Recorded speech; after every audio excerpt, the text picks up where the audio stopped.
Now बच्चों we are going to discuss about the radioactivity. What is radioactivity? इस radioactivity के बारे में हम लोग बात करने वाले हैं। रेडियो एक्टिविटी क्या होता है? Radio activity actually it is a phenomena of the spontaneous emission of the radioactive particles. Radio active particles जैसे अल्फा, बीटा, गामा, इनका जो स्पॉन्टेनियस इमिशन होता है किसी पर्टिकुलर सब्सटेंस से, that will be called the radioactive substance, जिनसे radio activity show होती है।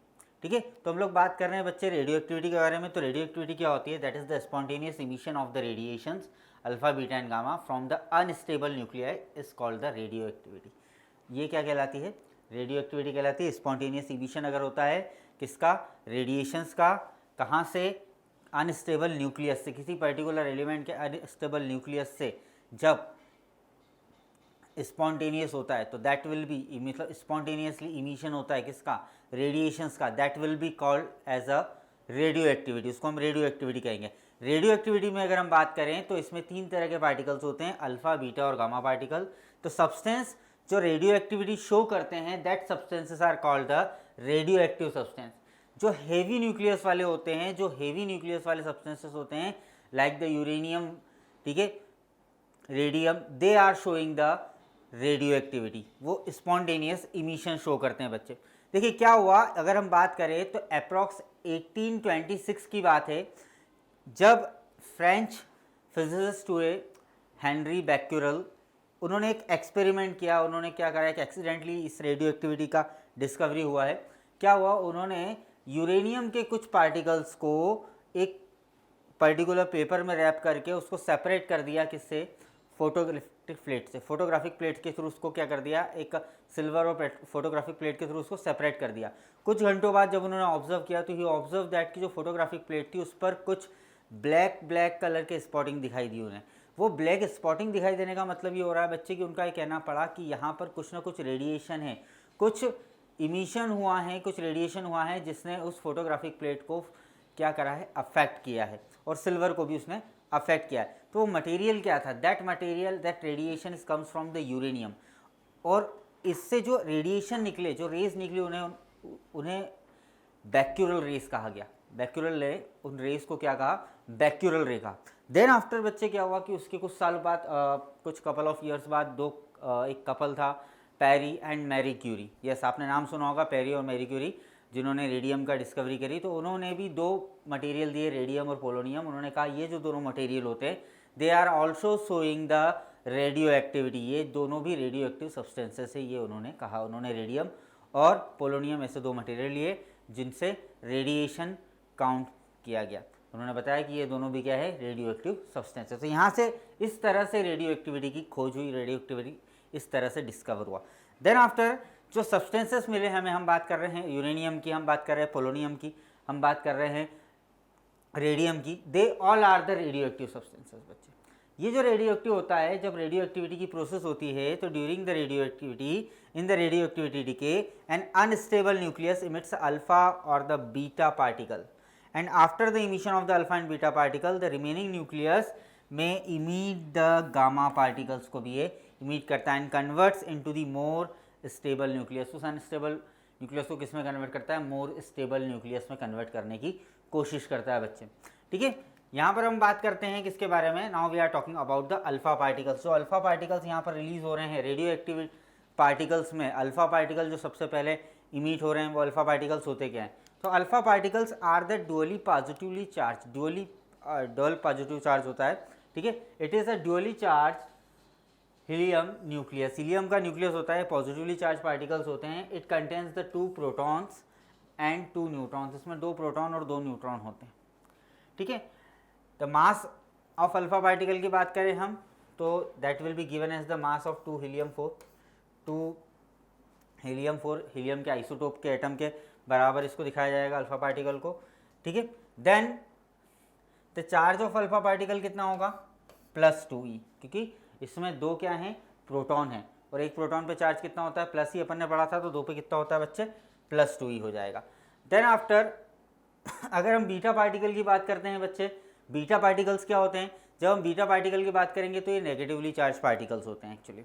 जब हम बीटा पार्टिकल की बात करते हैं तो बीटा पार्टिकल कहते हैं कि they are the negatively charge particles, इनका जो मास होता है वो मास ऑफ इलेक्ट्रॉन के इक्वल होता है और they are the having the charge, उन पे एक इलेक्ट्रॉन के बराबर चार्ज होता है, 1.6 माइनस 1.6 इंटू 10⁻⁻19 कूलम चार्ज होता है, ठीक है। और जो बीटा पार्टिकल्स होते हैं, जो पॉजिटिवली बीटा पार्टिकल होते हैं जिन पर प्लस ही चार्ज होता है, वो जिनका मास इलेक्ट्रॉन के मास के इक्वली होता है, और उनको हम क्या बोलते हैं बच्चे, पोजिस्ट्रॉन कहते हैं। क्या बोलते हैं, पोजिस्ट्रॉन कहते हैं। तो बीटा पार्टिकल्स दो तरह से हमको दिख रहे हैं, एक नेगेटिवली बीटा पार्टिकल, एक पॉजिटिवली बीटा पार्टिकल। जो नेगेटिवली बीटा पार्टिकल होंगे इसमें इलेक्ट्रॉन आएंगे, और जो पॉजिटिवली बीटा पार्टिकल्स हो जाते हैं उसको हम क्या बोलते हैं, जो बीटा आयंस होते हैं, ठीक है, उनको हम क्या बोलेंगे, पोजिस्ट्रॉन कहते हैं हम लोग, ठीक है। देन आफ्टर जो पोजिस्ट्रॉन होते हैं that is the antiparticle of electron. Electron के क्या कहलाते हैं, ये एंटी पार्टिकल कहलाते हैं, that is an antiparticle of an electron. Then antiparticle की अगर हम बात करें तो एंटी पार्टिकल क्या होता है, that is a particle is called antiparticle of other if one collision both can annihilate means the destroy completely and converts into the energy. मतलब अगर बीटा माइनस है वो अगर कोलाइजन में कंप्लीटली डिस्ट्रॉय हो रहा है तो किसके साथ वो कंप्लीटली डिस्ट्रॉय हो सकता है, पॉजिटिव बीटा के साथ। दैट्स वाई वो पॉजिटिव बीटा पोजिस्ट्रॉन होगा, वो एक एंटी पार्टिकल होगा जो क्या करता है, नेगेटिवली चार्ज बीटा पार्टिकल को कंप्लीटली डिस्ट्रॉय कर कर एनर्जी रिलीज करता है बच्चे, ठीक है। देन आफ्टर अगर एंटी पार्टिकल की बात करें तो इलेक्ट्रॉन्स एंड जो पोजिस्ट्रॉन होंगे ये दोनों एक दूसरे के एंटी पार्टिकल कहलाएंगे, ठीक है। Neutrino and antineutrino they are also the antiparticle for each other. Gamma particles की बात कर लेते हैं बच्चे। गामा पार्टिकल जो होते हैं usually they are the energetic photons होते हैं of the energy of order of the mega electronic volt में इनकी एनर्जीज होती है and having the rest mass zero. इनका रेस्ट मास क्या होता है, जीरो होता है। हाईली पेनिट्रेटिंग पार्टिकल्स होते हैं बच्चे, रेडियो एक्टिव पार्टिकल जो अल्फा बीटा और गामा पार्टिकल्स होते हैं। अब हम बात कर लेते हैं रेडियो एक्टिव डिकेज की, किस तरह के रेडियो एक्टिव डिकेज यहाँ पर पाए जाते हैं, what are the radioactive decays, यहाँ पर कैसे कैसे होते हैं। तो तीन टाइप के हम रेडियो एक्टिव डिकेज पढ़ेंगे। सबसे पहले हम लोग बात कर लेते हैं बच्चे अल्फा डिके के बारे में। अल्फा डिके, बीटा डिके और गामा डिके हमको पढ़ना है। सबसे पहले हम लोग बात करेंगे किसके बारे में, अल्फा डिके के बारे में। अल्फा डिके क्या होता है बच्चे, जब in this decay the mass number of, जो मास नंबर होता है वो डिक्रीज होता है बाय 4 से, और एटॉमिक नंबर जो होता है दैट इज डिक्रीज बाय 2, क्योंकि यहाँ पे क्या होता है अल्फा पार्टिकल रिलीज होता है। तो अल्फा पार्टिकल का हमने मास क्या पढ़ा है बच्चे, हमने पढ़ा है कि दैट विल बी, अगर हम इसको अल्फा पार्टिकल कंसीडर करें और हम ZA के फॉर्मेट में इसको बताएं तो इस Z में से क्या होगा, 2 कम होगा, और यहाँ से क्या होगा, मास नंबर में से 4 कम होगा, क्योंकि एक अल्फा पार्टिकल न्यू बनता हुआ यहाँ पर जाएगा, that will be given as 4 2, ठीक है, जो हीलियम का एक पार्टिकल हमको यहाँ पर प्राप्त होगा। So it is in this decay the mass number decreased by the 4 and the atomic number decreased by the 2 and this, और अगर हम इसकी इक्वेशन को देखें तो we can say that x az में अगर हम बात कर रहे हैं तो ये पेरेंट्स हो गया, इस पेरेंट्स का डिके हुआ तो इसकी डॉटर में क्या हुआ बच्चे, यहाँ पर 4 से कम हुआ मास नंबर और 2 से कम हुआ कौन, एटॉमिक नंबर, और साथ ही साथ हमको क्या मिल रहा है, अल्फा पार्टिकल यहाँ पर रिलीज हो रहा है जो कि हीलियम होगा हमारे पास, या हम बोलेंगे अल्फा पार्टिकल यहाँ पर रिलीज होता है। तो that will be given as the alpha decay. In this decay, the total mass of the product is less than the mass of the parents. यहाँ पर change होता है, total mass जो product का होता है that will be less than the mass of parents and this difference in the mass appears as kinetic energy of the product. और ये जो difference होता है वो उसकी kinetic energy को बताता है, product की kinetic energy को बताता है। किसका difference? The difference in the total mass of the product which is less than the total mass of the parents, yes. तो जो डिफरेंस आ रहा है वही डिफरेंस मास क्या बताएगा हमको, एनर्जी बताएगा। अगर हम अल्फा डिके में बात करें तो हम यहाँ पे हमने जो कहा मास में जो डिफरेंस आ रहा है बच्चे, वो डिफरेंस क्या है, the difference will be called as a Q value. It is defined as the energy release during the decay process. Decay process में जो एनर्जी रिलीज हो रही है, कि हमने कहा कि अल्फा डिके हो रहा है, बीटा डिके हो रहा है, गामा डिके हो रहा है। अल्फा डिके में क्या हुआ कि जो प्रोडक्ट बना उसका जो मास था बच्चे, that will be the difference और the less than the mass of the parents. जो पेरेंट्स हमने लिया था, जिस पेरेंट्स हमने पार्टिकल लिया था, जिस पार्टिकल पेरेंट पार्टिकल का डिके हुआ, अल्फा डिके हुआ, उस डिके में हमने देखा कि जो प्रोडक्ट आया उस प्रोडक्ट का जो मास है वो उसके पेरेंट्स पार्टिकल के मास से लेस होता है। ऐसा जो डिफरेंस आया है वो डिफरेंस के कारण हमने कहा कि यही जो डिफरेंस होता है वो एनर्जी, जो डिके प्रोसेस के लिए एनर्जी रिक्वायर्ड होती है उसमें काम आता है। तो यस, वो जो क्यू वैल्यू है that is the energy release during the decay, जो डिके हो रहा है उस समय कुछ एनर्जी रिलीज होगी, तो जो रिलीज एनर्जी है that will be given as the Q value. अगर हम क्यू वैल्यू की बात करते हैं यहाँ पर, so the Q value can be given as the rate, जो रिएक्टेंट्स जो भी हम ले रहे हैं रिएक्टेंट्स, उनका rest mass of the reactant minus the rest mass of the product. Yes, because we know that the mass of the product is less than the mass of the reactant और the parents. तो यहाँ पर this energy is available in the form of increase in kinetic energy of the products की kinetic energy जो increase होती है उस form में क्या होती है, ये एनर्जी अवेलेबल होती है, ठीक है। एंड द डिसइंटीग्रेशन एनर्जी, इसको हम डिसइंटीग्रेशन कहते हैं या Q value of the alpha decay भी हम इसको कह सकते हैं। So that can be given as the Q is equals to M X minus M Y minus M H E into C square. कैसे बोला हमने, m is equals to mass is equals energy is equals to M C square, वही formula लगाया हमने। बस ये क्या, mass of x मतलब पेरेंट्स का मास है, इसमें से हमने क्या करा, हमारा जो अल्फा पार्टिकल बना है उसका मास और जो डॉटर बनी है उसका मास, दोनों के मास को सब्ट्रैक्ट कर दिया है इसमें से। So we will get the mass difference, जो मास डिफरेंस आया उसी मास डिफरेंस को हमने क्या करा, सी स्क्वायर के साथ मल्टीप्लाई कर दिया। So you will easily get the value of the Q value. और जो एनर्जी हो रही है, काइनेटिक एनर्जी हो रही है, जो एनर्जी डिसइंटीग्रेशन हो रहा है, वो डिसइंटीग्रेशन एनर्जी जो है वो हमको यहाँ पर मिल जाएगी अल्फा डीके में। ओके बच्चे, then after while we are coming on the beta decay, beta decay में क्या होगा, बीटा पार्टिकल्स का रिलीज होगा। तो बीटा पार्टिकल्स का रिलीज हो रहा है, it means the basic nuclear process underlying the beta decay is the conversion of the neutron to proton. Neutron का प्रोटॉन में जो कन्वर्जन होगा उसके थ्रू हम देख सकते हैं, ठीक है। हमने कहा यहाँ पे न्यूट्रॉन किस में कन्वर्ट हो रहा है, प्रोटॉन में कन्वर्ट हो रहा है, +1 इलेक्ट्रॉन क्या हो रहा है यहाँ पर रिलीज हो रहा है, और एंटी न्यूट्रोनो भी यहाँ पर क्या हो रहा है, रिलीज हो रहा है बच्चे। ये डीके इक्वेशन होती है, ठीक है। अगर हम इसकी डीके इक्वेशन को अच्छे से देखें तो हमने कहा कि x, अगर ए जेड हमारे पास क्या है, दैट इज अ पेरेंट्स, ये हमारे पास पेरेंट्स है। इस पेरेंट्स से हम बीटा डीके की बात कर रहे हैं, तो बीटा डीके हो रहा है मतलब कि इसके नंबर में एक प्रोटॉन इंक्रीज हो रहा है। बीटा डीके में क्या हो रहा है, बीटा डीके में एक प्रोटॉन इंक्रीज होता है, बढ़ता है, इसलिए हमने प्रोटॉन में क्या कर दिया, z में +1 हो गया। यहाँ पर 1 बीटा पार्टिकल रिलीज हुआ है and 1 antineutrino will be there. After the beta decay neutron proton का जो रेशियो होता है वो डिक्रीज होता है बच्चे, क्या होता है, and the beta decay is always, जो बीटा पार्टिकल होता है that is always comes out from the nucleus along with the antineutrino, हमेशा एंटी न्यूट्रोनो के साथ ही वो क्या होता है बच्चे, बाहर निकलता है, ठीक है। देन अगर हम बीटा प्लस डीके की बात करें तो बीटा प्लस डीके में क्या होगा, अब एक बीटा पार्टिकल उसको मिल रहा है, so the basic nuclear process underlying the beta plus decay is the conversion of the proton into neutron. Proton से क्या आ जाएगा, उल्टा हो जाएगा। हमने बीटा माइनस डीके जब पढ़ा था तो बीटा माइनस डीके में हमने ये देखा कि क्या हो रहा था, न्यूट्रॉन प्रोटॉन में कन्वर्ट हो रहा था। अब यहाँ पर क्या हो रहा है, प्रोटॉन न्यूट्रॉन में जा रहा है। तो किस तरह से होगा यहाँ पर, तो हम इसकी अगर देखेंगे तो प्रोटॉन न्यूट्रॉन, प्रोटॉन से न्यूट्रॉन जाएगा and then it will be converted to, एक इलेक्ट्रॉन प्लस होगा, वहाँ पे इलेक्ट्रॉन माइनस हो रहा था, और यहाँ पर न्यूट्रोनो आएगा, ना कि एंटी न्यूट्रोनो। इक्वेशन पूरी उल्टी हो जाएगी बच्चे। सो इसकी अगर हम इक्वेशन की बात करेंगे तो we can say that the parents हमारे पास जो है, यहाँ पर जो पेरेंट्स है that will B x a/z है, जो हमारे पास है, इसका z एटॉमिक नंबर है, a मास नंबर है।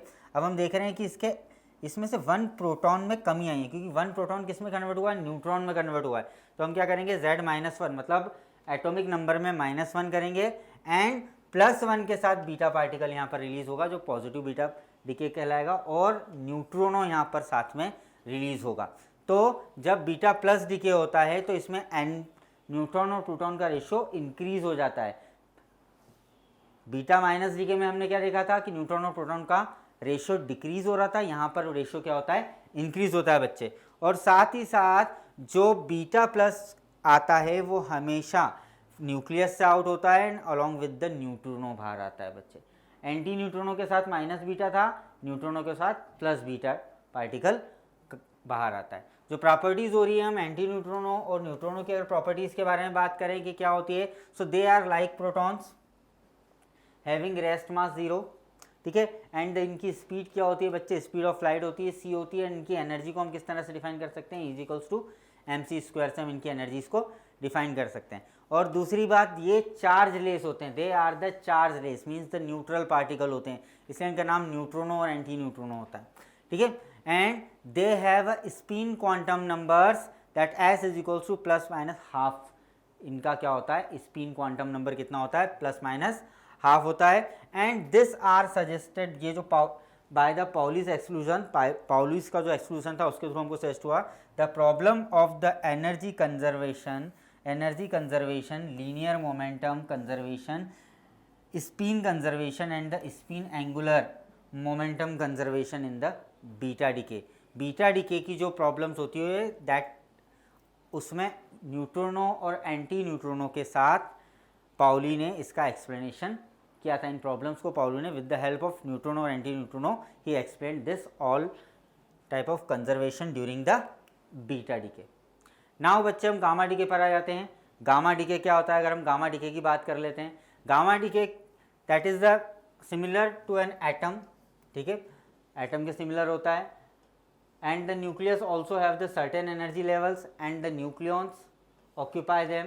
After the alpha decay and the beta decay the daughter nucleus may be excited state and return to the ground state. वो ground state पर आना चाहती है, वो एक्साइटेड स्टेट से कहाँ आना चाहती है, ग्राउंड स्टेट पर आती है, by the emitting photons of the high energy. Mega electronic volt के हाई एनर्जी फोटॉन्स को रिलीज करती है, that photons are called the gamma photons. वो गामा फोटॉन्स होते हैं बच्चे। मतलब क्या हो रहा है कि गामा पार्टिकल्स ना तो इलेक्ट्रिक फील्ड से ना तो मैग्नेटिक फील्ड से डेविएट होते हैं, वो सीधे निकलते हैं क्योंकि दे आर द फोटॉन्स, वो फोटॉन्स होते हैं। और वो जो फोटॉन्स होते हैं वो with the speed of light, और उनकी जो एनर्जी होती है मेगा इलेक्ट्रॉनिक वोल्ट होती है, ठीक है। और हाईली पेनेट्रेटिंग पार्टिकल्स यहाँ पर क्या होते हैं, रिलीज होते हैं। और कब होते हैं, जब अल्फ़ा और बीटा गामा डिके के बाद जो न्यूक्लियस होता है वो एक्साइटेड से अगर ग्राउंड स्टेट में जब पहुँचता है तो उस समय कुछ रेडिएशन रिलीज़ करता है। और उस समय में मतलब अल्फ़ा और बीटा रिलीज़ करने के बाद, डिके अल्फ़ा बीटा और डिके बीटा डिके होने के बाद बच्चे क्या हो रहा है, जो रिमेनिंग डिकेज हो रहे हैं, मतलब अब जो न्यूक्लियस है वो ग्राउंड एक्साइटेड स्टेट से वापस ग्राउंड स्टेट में आ रहा था, उस समय वो एक एनर्जी रिलीज़ करता है। जो एनर्जी रिलीज़ करता है वो in the form of mega electronic volt होती है, and that will be given as the gamma protons. Gamma decay बोलते हैं हम उसको, ठीक है। जो गामा डिके की अगर हम इक्वेशन की बात करेंगे तो हमने कहा कि जेड एक्स है, अगर हम यहाँ पर बात कर रहे हैं तो ये हमारा क्या है, that will be the nucleus. Nucleus के साथ प्लस होता है कौन, गामा फोटॉन यहाँ पर, और इसकी एनर्जी को हम एच न्यू भी कह सकते हैं। इसकी एनर्जी को हम क्या कह सकते हैं बच्चे, एच न्यू भी कह सकते हैं। यहाँ पर ये जो बता रहा है स्टार हमको, this star gives us the excited nucleus. क्या बता रहा है, the nucleus in the excited state में। जब एक्साइटेड से कहाँ आ रहा है, ग्राउंड में आ रहा है, ये ग्राउंड स्टेट में आ गया अपने आप, ठीक है। पहले हम क्या कर रहे थे, अल्फा और बीटा की डिके में ग्राउंड स्टेट पर बात कर रहे थे, ये क्या ग्राउंड से एक्साइटेड हो रहे थे। अब एक्साइटेड से ग्राउंड पर जब आ रहा है तो वो क्या करता है, फोटोन, गामा फोटॉन्स रिलीज करता है यहाँ पर, ठीक है। And the gamma emission don't change the structure of the nucleus. ये न्यूक्लियस के स्ट्रक्चर को चेंज नहीं करता है। गामा जो होते हैं बच्चे, जो गामा इमिशन होता है, gamma emission it does not change the, ये चेंज नहीं करता है स्ट्रक्चर ऑफ द न्यूक्लियस को। And there is a no change in the atomic number and the mass number. Atomic number और एटॉमिक मास नंबर में कोई change यहाँ पर नहीं होता है ड्यूरिंग द गामा इमिशन। अब हम लोग बात कर लेते हैं बच्चे के कैप्चर के बारे में। हमने देखा यहाँ पर ये हमारा न्यूक्लियस है, एटम, एटम का न्यूक्लियस, न्यूक्लियस के अराउंड जो शेल है उसको हमने बोला के शेल। जो के शेल हो रही है, इन the K capture a nucleus captures, एक न्यूक्लियस कैप्चर होता है, ठीक है, captures one of their inner orbital electrons and a proton transforms into the neutron. क्या हो रहा है कि जब न्यूक्लियस कैप्चर होता है, जब हम के कैप्चर की बात करते हैं तो जो न्यूक्लियस क्या करता है बच्चे, जो नियरेस्ट शेल होती है, के शेल होती है, उससे क्या करता है कि इलेक्ट्रॉन को जो न्यूक्लियस का प्रोटॉन है वो कैप्चर करता है, और वो किस में कन्वर्ट हो जाता है बच्चे, that converts into the neutron. Hence the K capture is like a positron decay. Positron decay में भी हमने यही पढ़ा था कि क्या होता है, जो इलेक्ट्रॉन्स होते हैं, जो नेगेटिवली चार्ज इलेक्ट्रॉन होते हैं, वो पॉजिटिवली चार्ज इलेक्ट्रॉन के साथ मिलकर ख़त्म हो जाते हैं, ठीक है, और एनर्जी रिलीज़ करते हैं। तो जो डिस्ट्रॉइंग की प्रोसेस होती है, ऐसे यहाँ पर भी जो प्रोटॉन है, न्यूक्लियस के अंदर बैठा हुआ प्रोटॉन, वो नियरेस्ट जो ऑर्बिट है के शेल की बात कर रहे हैं हम, तो के शेल में प्रेजेंट इलेक्ट्रॉन को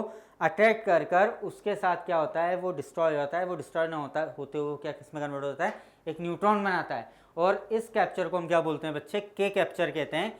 और यहाँ पर जो न्यूट्रॉन प्रोटॉन रेशियो होता है वो इंक्रीज होता है during the K capture. The neutron proton ratio is increases and in this event a vacancy is created in the K shell. K shell में एक वैकेंसी क्रिएट हो जाती है।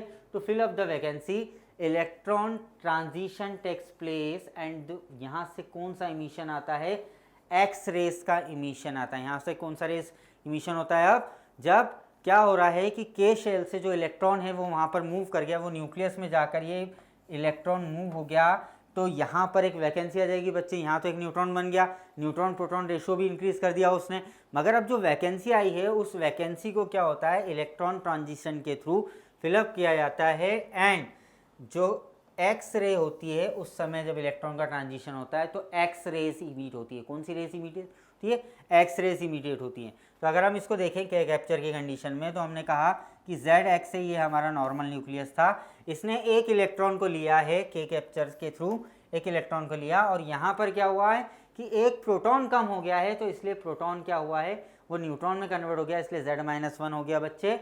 ये डॉटर बना Y, और साथ ही साथ एक्स रेज रिलीज हुई हैं और एक न्यूट्रिनो भी क्या होता है यहाँ पर रिलीज होता है बच्चों।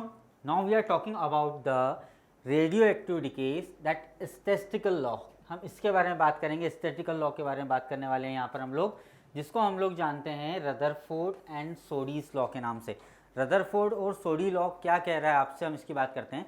तो इसका कहना पड़ा सबसे पहली चीज़ कि जो रेडियो एक्टिव डिके होता है that is a spontaneous process of the radioactive element. उसमें क्या हो रहा है, that is the spontaneous emission process होती है बच्चे। ये इमिशन होता है, किसका इमिशन होता है, there is the emission of the alpha particles, the beta particles with the gamma rays. Okay, the second thing that is a random process. उनका कहना है कि जो रेडियो एक्टिव डिके होता है that is a random process होती है। वो एक रैंडम प्रोसेस इस तरह से होती है कि जो पहले आएगा वो पहले डिके होगा, means it is a matter of chance. ये कहना था कि it is a matter of chance for any atom which comes first it will going for the decay. वो डिके हो, उसका क्या होगा, रेडियो एक्टिव डिके की प्रोसेस में वो आ जाएगा। दूसरी बात कि जो रेडियो एक्टिविटी होती है किसी भी एलिमेंट की that is independent, means the disintegration is the independent for any chemical और द फिजिकल प्रोसेस। मतलब कि ये केमिकली और फिजिकल प्रोसेस से फ्री होता है। मतलब किसी भी केमिकल के through we can not accelerate और रिटार्डेड इट्स मोशन। हम रेडियो एक्टिव डिके को रिटार्डेड भी नहीं कर सकते हैं, मतलब उसको रिटार्डेशन में भी नहीं ला सकते हैं बच्चे, और ना ही उसको डिसइंटीग्रेट कर सकते हैं। मतलब we can not accelerate it, means जो डिसइंटीग्रेशन की जो प्रोसेस हो रही है that is free from the physical और द केमिकल चेंजेस। ये बात रदरफोर्ड और सोडी ने कही। On the basis of that they had given that an atom means at an instant rate of decay of the active nucleus is directly proportional to the number of active nucleus at that instant। मतलब simple से कहना था कि जो decay की process होती है, the disintegration means the rate of disintegration is direct of a radioactive element. जो रेडियो एक्टिव न्यूक्लियाई होता है उसका disintegration is directly proportional to the number of active nuclei present in the atom. कितने number of active nuclei वहाँ पर present होते हैं उनके डायरेक्टली प्रोपोर्शनल होता है। So it can be given as the rate of decay, it can be given as minus dN by dt and it will be equal to the, ये जो होगा that is the rate of decay of nuclei at time t. उस time T पर जो decay हो रहा है nuclear का that can be given as dN by dt, और that is disintegration, that's why we are using the minus sign here बच्चे। जब हम रेडियो एक्टिव डिके की बात करते हैं तो हम कहते हैं द रेडियो एक्टिव डिके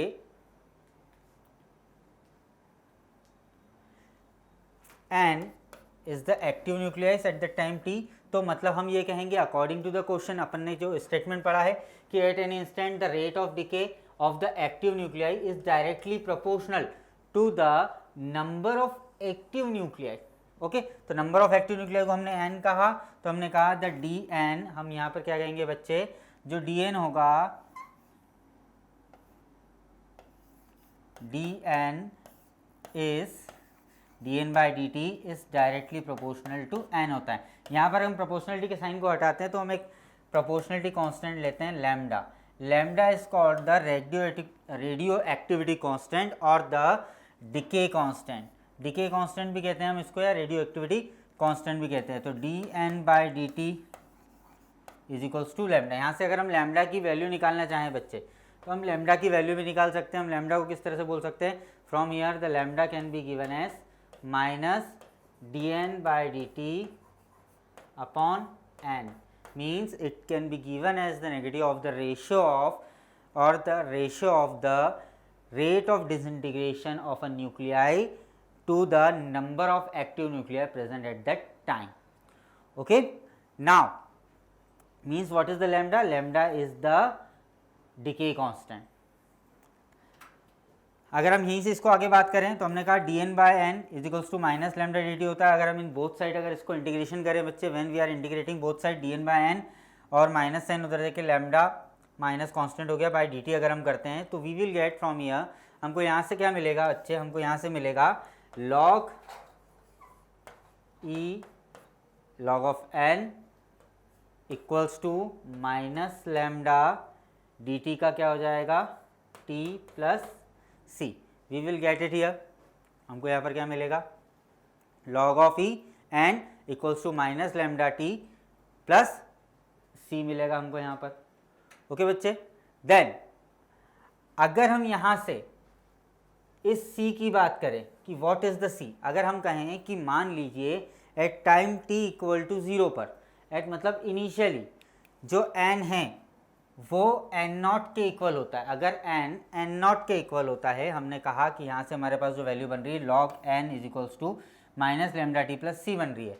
अब अगर हम कहते हैं यहाँ पर कि मान लीजिए जो at time t is equals to 0, time अगर 0 है और n जो है वो n नॉट के इक्वल है, n जो है वो n नॉट के इक्वल हो रहा है बच्चे, तो उस कंडीशन में हम क्या कहेंगे, that the number of active nuclei हमने कहा n naught है, means the n is equal to n naught. So we can say that from here जो c होगा वो किसके इक्वल हो जाएगा बच्चे, the c will be equal to the, अब t पे n naught के इक्वल है, तो जो अपनी c की वैल्यू है मतलब log e n equal to minus lambda plus c की अगर हम बात करें, तो इस इक्वेशन से हम यहाँ पर c की वैल्यू को क्या बना लेंगे, we will get the c is equals to log N nought, log N not हो जाएगा, और टाइम 0 तो ये 0 हो गई चीज़। अगर हमने कहा यहाँ पर रखा तो log of N nought equal to ये हो जाएगा 0 प्लस c, तो हमारे पास c की वैल्यू क्या आ गई, तो c is equal to log of e N not हो जाएगा बच्चे, ठीक है। और log of e N nought की वैल्यू अब क्या बन जाएगी हमारे पास, log of n, log e of n that can be given as minus lambda t plus log n naught। अब मैं क्या करता हूँ, इसको इस तरफ ले आता हूँ, so we will get it log e n minus log n naught is equals to minus lambda t। तो यहाँ से हमारे पास क्या बन रहा है बच्चे, यहाँ से हमारे पास बन रहा है, हम देखते हैं, so from here we will get log n by n nought, yes log के रूल्स हमने पढ़े हुए हैं, equal to minus lambda t. तो n बाय n नॉट की वैल्यू क्या बन जाएगी बच्चे, n बाय n नॉट हमारे पास हो जाएगा यहाँ पर, देखिए n बाय n नॉट हम बनाते हैं तो n by n nought can be given as n by n nought can be given as e to the power minus lambda t. Yes, this is the value for the n by n nought. तो n की value क्या हो गई, n की value हो गई हमारे पास n equals to n nought e minus to the power minus lambda T, और लैम्डा हमारा क्या है यहाँ पे डीके कांस्टेंट और डिसइंटीग्रेशन कांस्टेंट है। So above equation gives us the number of active nuclei in the sample at the desire instant T. Desire time T पर sample में कितने नंबर ऑफ एक्टिव न्यूक्लियाई है ये हमको यहाँ से पता चलेगा। तो n की वैल्यू निकालने के लिए हम लोगों ने क्या करा, इस लॉ को फॉलो करा है रदरफोर्ड और सोडी लॉ से। Now we are coming on the graph, हम एक ग्राफ की बात कर रहे हैं, that is the time versus N time के according number of active particles कितने होते हैं।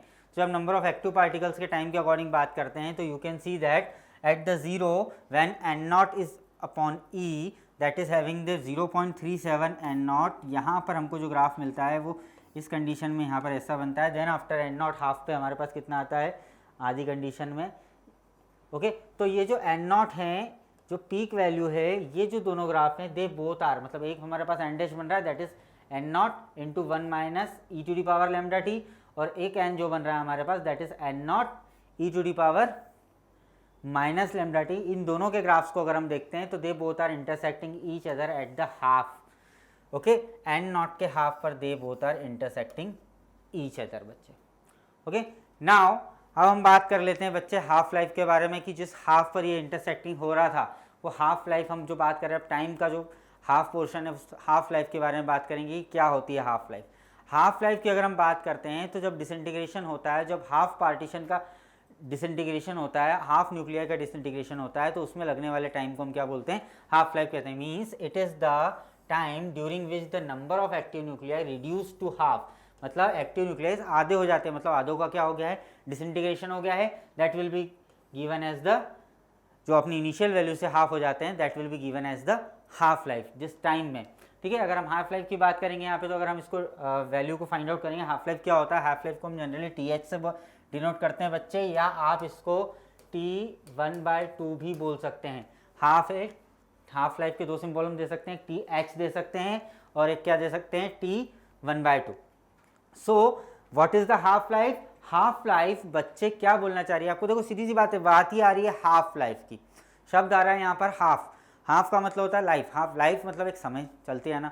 तो डिके की जब रेडियो एक्टिव डिसइंटीग्रेशन होता है, रेडियो एक्टिव डिके होता है, तो उस समय जब क्या होता है, एक्टिव न्यूक्लियस होते हैं, जिस समय पर एक्टिव न्यूक्लियस अपनी इनिशियल वैल्यू के हाफ हो जाते हैं, मतलब कि हम बोलें कि the N will become be n0/2, मतलब हाफ वैल्यू में जाती है वो। तो उस समय तक कितना टाइम लगता है, वो जो टाइम होता है जहाँ पर नंबर ऑफ एक्टिव न्यूक्लियाई जो होते हैं वो हाफ हो जाते हैं, that will be given as the half life. तो हम हाफ लाइफ को अगर यहाँ से निकालते हैं तो हमने कहा कि एफ सपोज टाइम t0 पे हमने कहा कि जो एक्टिव नंबर ऑफ न्यूक्लियर कितने थे, n0 थे। हमने कहा कि अगर हाफ लाइफ जा रहा है मतलब TH हो रहा है बच्चे, तो TTH पर जो हाफ पार्टिकल्स हैं वो कितने हो गए, n0 की वैल्यू कितनी होगी, n0/2 होगी, जहाँ पर हमने प्रीवियसली ग्राफ में देखा था। यस प्रीवियसली ग्राफ में हमने अभी हाफ लाइफ को जहाँ देखा था, हमने कहा कि हाफ लाइफ क्या हो रही है, जो यहाँ पर n0 पर क्या हो रहा है, इस टाइम TH पर ये हाफ लाइफ हो रही है, इस TH पर we can see that the nuclei जो हो रहे हैं, number of nuclei initial position से हाफ हो रहे हैं।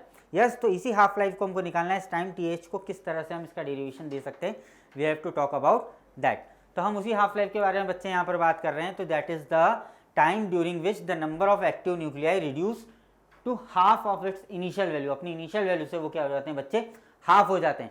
So that will be given as the half life. तो हमने कहा कि इनिशियली हमने कहा n0 जो हैं initially number of active nuclei हैं, कब, जब टाइम 0 था। अब हमने कहा कि अगर टाइम TH है मतलब हाफ है या T1/2 है, तो नंबर ऑफ एक्टिव न्यूक्लियाई कितने हो जाएंगे, that will B n0/2, they will becomes half, original के हाफ हो जाएंगे। तो डीके इक्वेशन से हमने जो अभी सोडी रदरफोर्ड से हमने डीके इक्वेशन निकाली, n is equals to n0 e to the power minus lambda t हमने निकाली। अगर हम यहाँ पर जो n के हाफ की बात कर रहे हैं तो हम इसके हाफ की बात करेंगे तो हम n/2 कर देते हैं, n0/2, और e टू दी पावर क्या हो जाएगा, माइनस लैम्डा टी हाफ हम यहाँ पर दे देते हैं। हमने कहा कि दैट विल बिकम इस, तो हमने कहा n/2 n0/2, ठीक है, that will be n0 e to the power minus lambda TH, हम इसको दे सकते हैं इस तरह से। जो TH की हमको वैल्यू निकालनी है यहाँ से, तो TH will give us log 2 lambda, इसकी वैल्यू होती है 0.693 लैम्डा। या हाफ लाइफ को अगर हम देंगे यहाँ से, नंबर ऑफ जो न्यूक्लियर हाफ लाइफ में हमको निकल के आ रहे हैं, कितने आ रहे हैं बच्चे, number of nuclear half life में हमको कितने निकल के आ रहे हैं, यहाँ से हमको जो TH की वैल्यू निकल रही है हाफ लाइफ कितनी निकल रही है, 0.7 lambda, that is the radioactive constant. अब हम यहीं से बात कर लेते हैं बच्चे किसके बारे में, ये तो हमने किसकी बात करी है, हाफ लाइफ के लिए बात करी है। आप log 2 लैम्डा भी दे सकते हैं इसको, ठीक है। You can also use the formula number of active nuclei during the half life अगर निकालने के लिए आता है तो you can use this formula n/2 is equals to n0 e lambda th। आप ये फॉर्मूला यहाँ पर यूज़ कर सकते हैं बच्चे, ठीक है। तो अब हमने क्या कहा, यहाँ पर मीन लाइफ की बात करते हैं, अब एवरेज लाइफ पर आ जाते हैं। What is the average life, what is the mean life, that is the this is the average और the mean life of a radioactive decay. Means it is the average, जहाँ पे average age of all active nuclei कि कब पूरे के पूरे disintegrate हो जाएंगे, द टाइम एट विच और द एवरेज टाइम, जो टोटल टाइम लग रहा है जहाँ पर पूरे के पूरे रेडियो एक्टिव न्यूक्लियाई डिसइंटीग्रेट हो जाते हैं, या उस रेडियो एक्टिव एलिमेंट की, उस न्यूक्लियाई की और उस एक्टिव न्यूक्लियाई की जो एवरेज एज होती है, that will be given as the average life. And it can be given as the ratio of the sum of the time of existence of all nuclei in the sample, जब sample में कितने time तक रहते हैं उन सारे times का sum, and the initial number of the active nuclei in that sample. तो हम इसको किस तरह से दे सकते हैं, it can be given as 1/λ के थ्रू हम दे सकते हैं। ऐसा क्यों हुआ, 1/λ क्यों हुआ बच्चे, 1/λ इसलिए हुआ sir because as we know that the sum of the times of existence of the all nucleus in the sample, इस पर तो पूरा कंप्लीट 1 लग रहा है, ठीक है। और लैम्डा हमारे पास क्या है यहाँ पर, that is the decay constant. तो हमने कहा at time t is equals to 0, तो नंबर ऑफ न्यूक्लियाई कितने हैं, T0 है, और then the number of active nuclei at time t कितने हो जाएंगे, टाइम t क्या हो जाएगा अपना Ta, हम इसको एवरेज बोल रहे हैं तो एवरेज टाइम बोल रहे हैं Ta, तो वो कैसे बनेगा बेटा, n is equals to n0 e to the power minus lambda by Ta। अपने पास क्या हो गया, एवरेज आ गया। यहाँ पर अगर हम बात करेंगे तो n0 विल बिकम्स -1, क्योंकि एवरेज लाइफ लग रही है, पूरी कंप्लीट लाइफ लग रही है, that will become e to the power -1, and then n0 e हो जाएगा हमारे पास, e to the power minus मतलब n0 बाय e हो जाएगा। अब हमने कहा कि that 1/e will be equal to 0.37 n0 होता है, and it can be given as the 37% of n0। मतलब जब एक्टिव हम बात करेंगे कि number of active nuclei at the average life कितने बचते हैं, ओनली 30% बचता है किसका, n0 का, मतलब इनिशियल न्यूक्लियाई का। यहाँ पे जो number of nuclei which have been disintegrated within the time, average time में कितने होते हैं, एवरेज टाइम और द मीन लाइफ में कितने डिसइंटीग्रेट होते हैं, तो that can be given as n dash, and n dash will be given as the n0 means the number of initially number of active nuclei minus number of disintegrated nuclei अपन ने बात करी, n0 जो अपन ने बात करी अभी that is 0.37 of n0, तो मतलब हमारे पास कितना बचता है बेटा, 0.63 n0 बचता है, that is the 63% of the nuclei they have been disintegrated within the mean life. Mean life में कितने न्यूक्लियाई डिसइंटीग्रेट हो रहे हैं, 63% ऑफ इनिशियल नंबर ऑफ, या जो हम बोलेंगे इनिशियल अनडिसइंटीग्रेटेड या अनडिसइंटीग्रेटेड और द एक्टिव न्यूक्लियाई जो थे उनसे कितने बचे हैं, 63% जो हैं वो ऑलरेडी डिसइंटीग्रेट हो जाते हैं एवरेज लाइफ में, ठीक है। और जो टी एवरेज की हम बात करते हैं 1/λ, अगर हम 1/λ के इसको फॉर्म में रखें तो T average can be given as the reciprocal of TH by log 2 means the half life by log 2, and can be given as the 1.44 of the half life. ये किसके इक्वल होता है, 1.44 ऑफ द हाफ लाइफ होता है कौन, mean life. The mean life is the 1.44 times of the half life होता है बच्चे। Then within the duration TH the half time में मतलब 50% of n0 decade and the 50% क्या होते हैं, they remain the active. 50% he decay होते हैं और 50% क्या होते हैं, वो एक्टिव ही रहते हैं बच्चे यहाँ पर, ठीक है। And with in the duration of the average 63% क्या होते हैं, डिकेड हो जाते हैं, और ओनली 37% जो होते हैं एक्टिव न्यूक्लियाई वो ही रिमेन होते हैं, ठीक है। देन हम बात करते हैं एक्टिविटी की। What is the activity of a sample, हम एक्टिविटी को ए या आर से बता रहे हैं, that is the decay rate. इसको हम डिके रेट भी कहते हैं एक्टिविटी को, means at what rate the decay will taking place here. So it is the rate of decay of the radioactive sample. Radio active sample से किस rate से, मतलब किस स्पीड से हम बोल सकते हैं कि डिके पॉसिबल होता है बच्चे। जब हम डिके की बात करते हैं तो R can be given as the -dn/dt, ये वही रेट है, and it can be given as n λ, और R will be equal to r0 e to the power -λt। Decay constant हमने यहाँ पर यूज किया। And activity of the sample at an instant that depends upon the number of active nuclei at that instant. मतलब activity जो होती है that is the sample की eight किसी टाइम पर वो डिपेंड करती है किसके ऊपर, number of active nuclei, sample में कितने नंबर ऑफ एक्टिव न्यूक्लियाई हैं उस टाइम पर, that is depending on that. So हम बोलेंगे that R is directly proportional to the N, N is the active mass बोल सकते हैं हम, या बोल सकते हैं active number of the nuclei, ठीक है। And then R is also directly proportional to M, active mass के केस में हम बोल सकते हैं, ठीक है। And R is also decreases exponentially with respect to time same as the number of active nuclei decreases. जैसे जैसे number of active nuclei decrease होंगे उस टाइम में बच्चे वैसे वैसे क्या होगा, they will be also decreases, R की जो रेट है वो भी डिक्रीज होती चलाई जाएगी। And R is not a constant with N, R constant नहीं है एंड एम के साथ एंड टाइम के साथ, वाइल द लैम्डा जो होगा, टी एच जो होगा और मीन लाइफ होगी ये कांस्टेंट होते हैं, ठीक है। मतलब डीके कांस्टेंट, ठीक है, तो डीके कांस्टेंट ही है, टाइम, मीन लाइफ और हाफ लाइफ ये कांस्टेंट होते हैं, बट एन के लिए R is not constant and M is also not constant, means R is not constant with N and M and time, while lambda, T H, half life and the average life are constant. जब ये constant होते हैं तब, अब at time T is equals to zero अगर हम बात करें, हमने कहा टाइम अगर जीरो है बच्चे, यहाँ पर हमने कहा हमारे पास क्या है, द टाइम इज जीरो, तो आर इज इक्वल्स टू क्या हो जाएगा, आर नॉट हो जाएगा। देन एट टी हाफ पे अगर हम बात करेंगे तो क्या हो जाएगा, दैट विल बी हाफ हो जाएगा, क्योंकि जो रेट होगी वो हाफ चली जाएगी।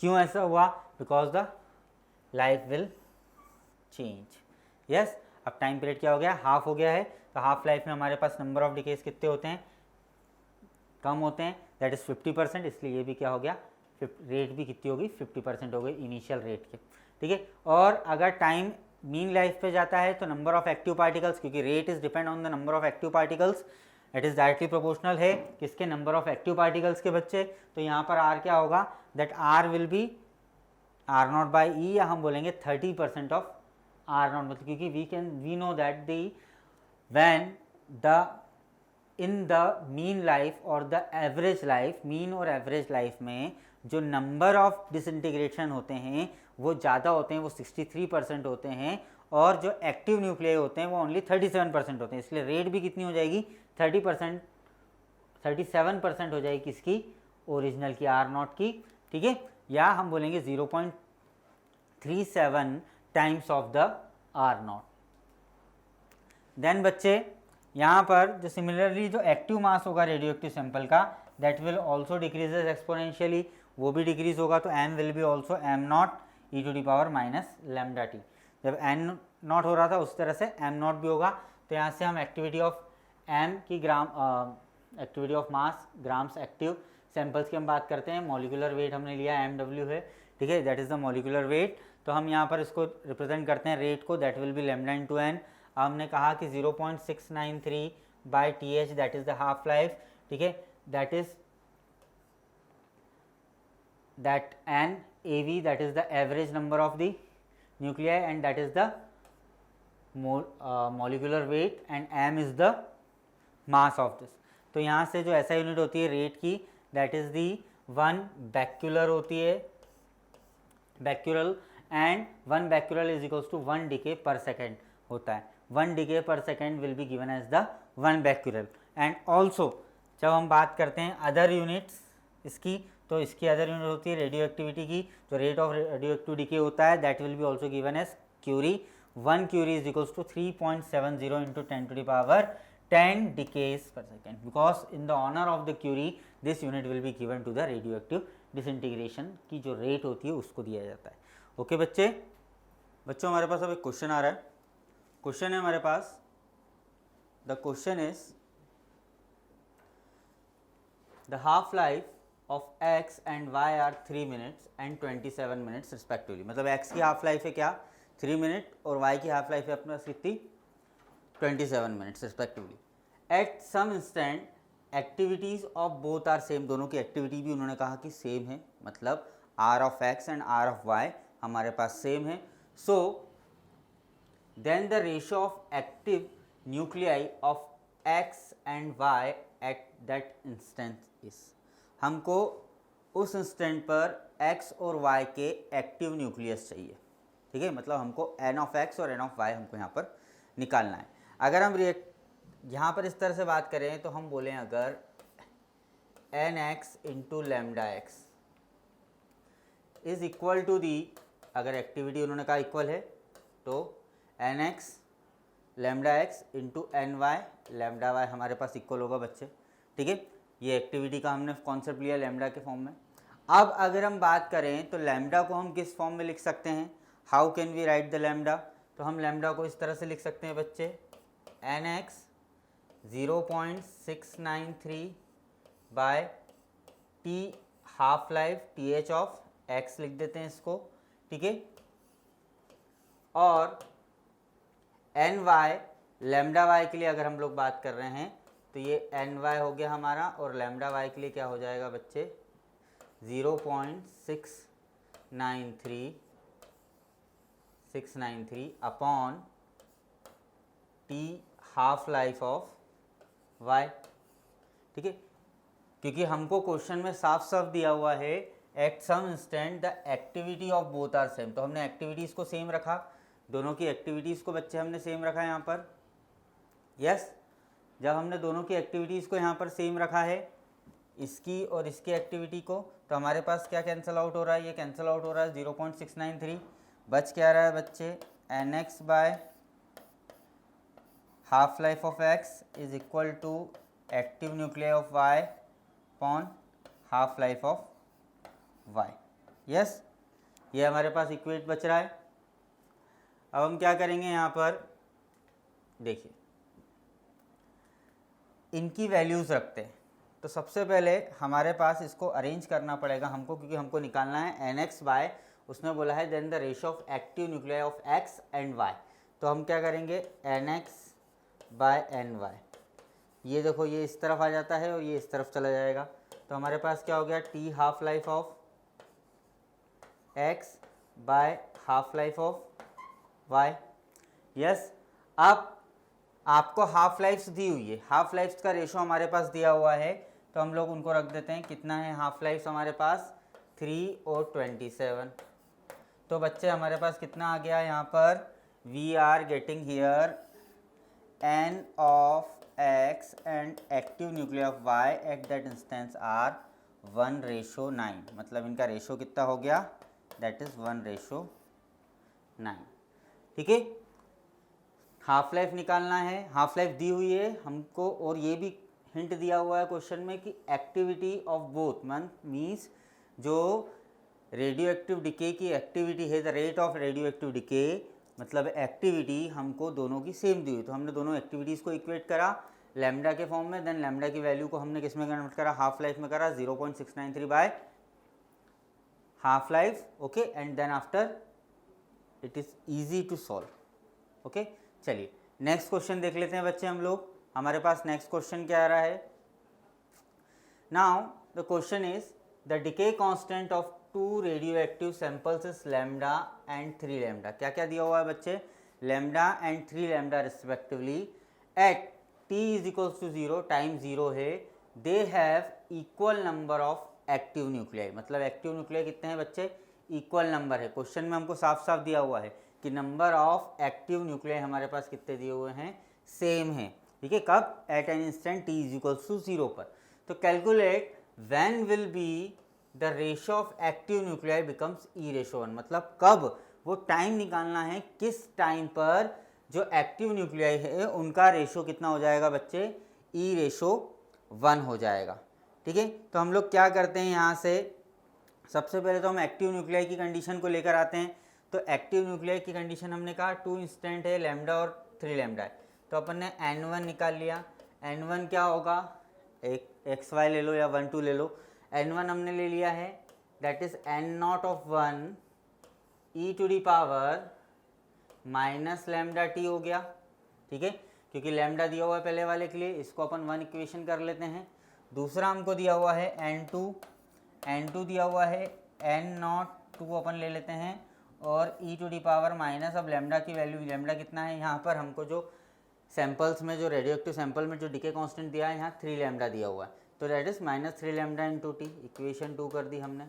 अब उन्होंने कहा दे have equal numbers of active nuclei, calculate when will be the ratio of active nuclei, मतलब एक्टिव न्यूक्लियाई का रेशो निकाल लेते हैं अपन। नाउ अपन कर देते हैं n1/n2, ठीक है, और इनको डिवाइड कर देते हैं n01 e to the power minus lambda T upon n02 e to the power -3 lambda T होगा बच्चे अपने पास, ठीक है।